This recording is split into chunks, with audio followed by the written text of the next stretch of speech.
Hello everyone, welcome to my channel Bangla রান্নাঘর with রূপালি। পায়েস খেতে কার না ভালো লাগে, আর সেটা যে কোনো সময়ই হোক না কেন। তাই কিভাবে ঝটপট কোনো রকম ঝামেলা ছাড়াই প্রেশার কুকারে পায়েস রান্না করবেন সেটাই দেখাবো।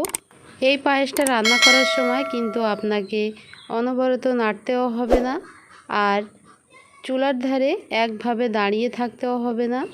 ভিডিওটি প্রথম থেকে শেষ পর্যন্ত দেখতে থাকুন, আশা করছি ভালো লাগবে। এর জন্য এখানে আমি 1 লিটার দুধ নিয়েছি, আর দুধটা প্রেশার কুকারেই নিয়ে নিলাম।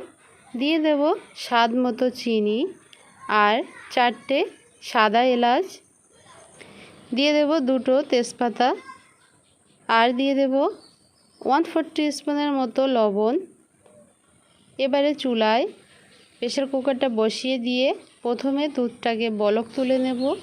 চুলায় দুধটা বসিয়ে একটু নেড়ে চেড়ে দুধটা যখন গরম হবে, তখন ওই দুধ থেকে 2 থেকে 3 হাতা পরিমাণ দুধ একটা বাটিতে তুলে একটা সাইডে রেখে দেব, আর দুধটা ভালোভাবে ফুটিয়ে নেব। অপর পাশে যে দুধটা আমি তুলে রেখেছিলাম, এটাতে আমি বেশ কিছুটা গুঁড়ো দুধ মেশাবো। এখানে আমি 1/3 কাপের মতো গুঁড়ো দুধ দিয়েছি।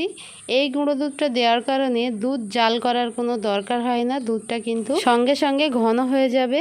এটা এক সাইডে রেখে এখানে আমি 100 গ্রাম গোবিন্দ ভোগ চাল নিয়েছি। এটা মিক্সিতে দিয়ে ব্লেন্ড করে নেব।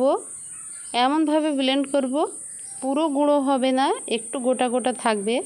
তো ওটা এক সাইডে রেখে এখানে আমি 12 থেকে 13টার মতো কাজু বাদাম একটা হামাল দিস্তায় নিয়ে একটু ভেঙে গুঁড়ো করে নেব। সব কিছু রেডি করে নেওয়ার পর অপর পাশে আমার দুধটা কিন্তু বলক চলে এসেছে। ঠিক এ পর্যায়ে আগে থেকে যে গুঁড়ো দুধটা গুলিয়ে রেখেছিলাম সেটা দিয়ে দেব গুঁড়ো করে রাখা কাজু বাদাম, আর দিয়ে দেব 1/4 কাপের মতো কিশমিশ, দিয়ে দেব ব্লেন্ডারে গুঁড়ো করে রাখা গোবিন্দভোগ চালটা। সব কিছু দেওয়ার পর হালকা হাতে সব কিছু মিশিয়ে নিয়ে প্রেশার কুকারের ঢাকনাটা লাগিয়ে দিয়ে চুলার জাল একদম কমিয়ে রেখে রান্না করে নেব 10 থেকে 15 মিনিট। 10 থেকে 15 মিনিট পর কিন্তু খুব সুন্দরভাবেই পায়েসটা রেডি হয়ে যাবে, যেহেতু চালটা গুঁড়ো করে নেওয়া আছে। এখানে একটা কথা বলি, সিটি কিন্তু তুলবেন না, চুলার জাল কমিয়ে রেখে তারপরে পায়েসটা রান্না করবেন। সিটি তুললে দুধটা বার হয়ে আসবে।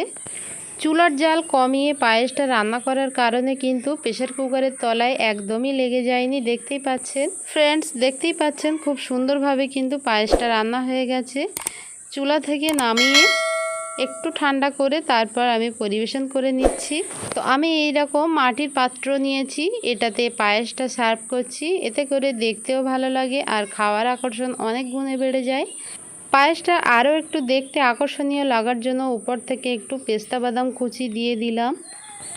চেষ্টা করেছি প্রতিটা দিনের মতো আজকেও একটি সহজ রেসিপি শেয়ার করার জন্য।